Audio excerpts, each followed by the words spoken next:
Hello everyone, Assalamu alaikum. Welcome back to my YouTube channel English with Hastahira. I hope you all are doing great by the grace of Almighty Allah. আজকের ক্লাসে আমরা খুবই confused একটা topic নিয়ে আলোচনা করব। কখন আমরা হ্যাভ ইউ গন বলবো এবং কখন আমরা হ্যাভ ইউ বিন এটা বলবো। কখন গন বলতে হয়, কখন বিন বলতে হয় এটা নিয়ে আমরা অনেক বেশি কনফিউজড থাকি। ইনশাআল্লাহ আজকের এই ভিডিওর শেষে এই কনফিউশন আর থাকবে না। ভিডিওর শেষে আপনারাই বলতে পারবেন যে কখন আমরা হ্যাভ ইউ গন বলবো এবং কখন আমরা হ্যাভ ইউ বিন বলবো। ওয়েল গন হচ্ছে গো ভার্বের পাস্ট পার্টিসিপল ফর্ম।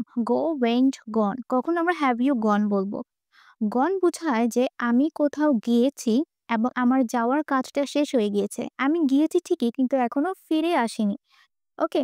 আমার যাওয়াটা কি হয়েছে? শেষ হয়ে গিয়েছে। আমি চলে গিয়েছি কিন্তু আমি আর ফিরে আসিনি।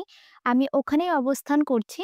ধরুন আমি ঢাকা থেকে সিলেটে গিয়েছি। এই যাওয়ার কাজটা কি? শেষ হয়ে গিয়েছে। কিন্তু আমি গিয়েছি ঠিকই কিন্তু আর ফিরে আসিনি। কি হয়েছে? ফিরে আসার কাজটা হয়নি। তখন আমরা কি ব্যবহার করব? গন ব্যবহার করব। যেমন সে লন্ডনে গিয়েছে। বুঝাচ্ছে যে সে লন্ডনে গিয়েছে কিন্তু সে ফিরে আসেনি। সে এখনো লন্ডনে অবস্থান করছে। তাহলে কি হবে? হি অর শি, তাই না? He or she. সে লন্ডনে গিয়েছে। তাহলে কি হবে? শি, হি অর শি বা থার্ড পারসন সিঙ্গুলার সাবজেক্ট থাকলে কি হয়? পাস্ট পারফেক্টে হ্যাজ হয়। তাহলে এখানে কি হবে? Has.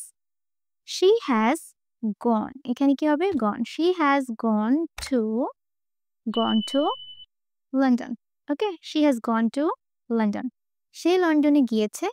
He has gone to London or she has gone to London. সে এখনো কোথায় আছে? লন্ডনে অবস্থান করছে। আমি বাজারে গিয়েছি। আমার বাজারে যাওয়ার কাজটা শেষ। আমি বাজারে গিয়েছি কিন্তু এখনো বাজার থেকে ফিরে আসিনি। তাহলে কি হবে? I have. I have been, এখানে বিন হবে না, গন হবে, তাই না? I have gone to the market. Okay? এখানে কি হবে? Market. I have gone to the market. আমি বাজারে গিয়েছি। বাজারে যাওয়ার কাজটা আমি শেষ করেছি কিন্তু বাজার থেকে এখনো কি করেছি? আমি ফিরে আসিনি। আমি এখনো বাজারে আছি এটা বোঝাচ্ছে। তাই যখন আমি গিয়েছি ঠিকই কিন্তু এখনো ফিরে আসিনি, যেখানে গিয়েছিলাম সেখানে অবস্থান করছি এরকম যখন বোঝায় তখন আমরা গন ব্যবহার করব। সে লন্ডনে গিয়েছে। He has gone to London. আমি বাজারে গিয়েছি। I have gone to the market. Okay? তারপর এখন আসি বিন। কখন আমরা বিন ব্যবহার করব?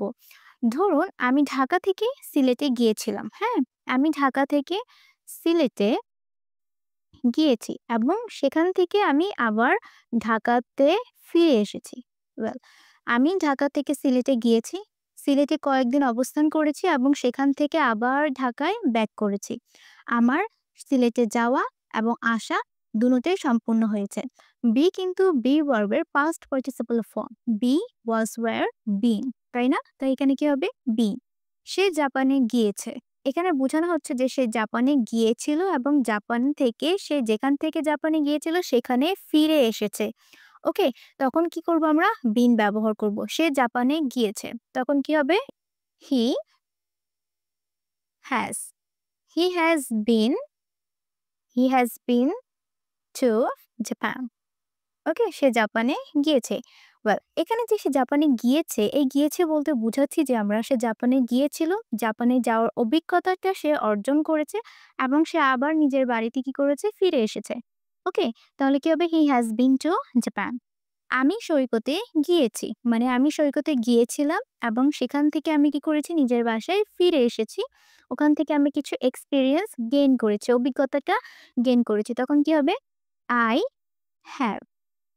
I have been I have been to the beach. ওকে? আমি সৈকতে গিয়েছি। ওকে? I have been to the beach. এখন আসি কখন আমরা ever been এবং কখন আমরা never been টা ব্যবহার করব। ever been বলতে আমরা একটা পজিটিভ সেন্টেন্সকে বুঝাই। আমি কখনো কি কোথাও গিয়েছিলাম? কখনো। এটা বলতেই কিন্তু আমরা ever been এই ফ্রেজটা ব্যবহার করব। Have you ever been to Paris? তুমি কি কখনো প্যারিসে গিয়েছো? এটা একটা হ্যাঁ বোধকও হতে পারে, না বোধকও হতে পারে। এভার বিন টা আমরা সাধারণত কোয়েশ্চেন এর ক্ষেত্রে ব্যবহার করে থাকি। Have you ever been to Paris? তুমি কি কখনো প্যারিসে গিয়েছো? কখনো। এবং আমি বলতে পারি I have never been to Paris. Never been একটা নেগেটিভ স্টেটমেন্ট। হুম? সেটা কি? না বোধক। I have never been to Paris. Never been মানে আমি কখনোই প্যারিসে যাইনি এটা বোঝাচ্ছে। ওকে, তাহলে এখন আপনারাই আমাকে বলুন যে have you gone আমরা কখন বলবো এবং have you been আমরা কখন বলবো? কমেন্টে আমাকে জানান। সবাই ভালো থাকবেন। আসসালামু আলাইকুম।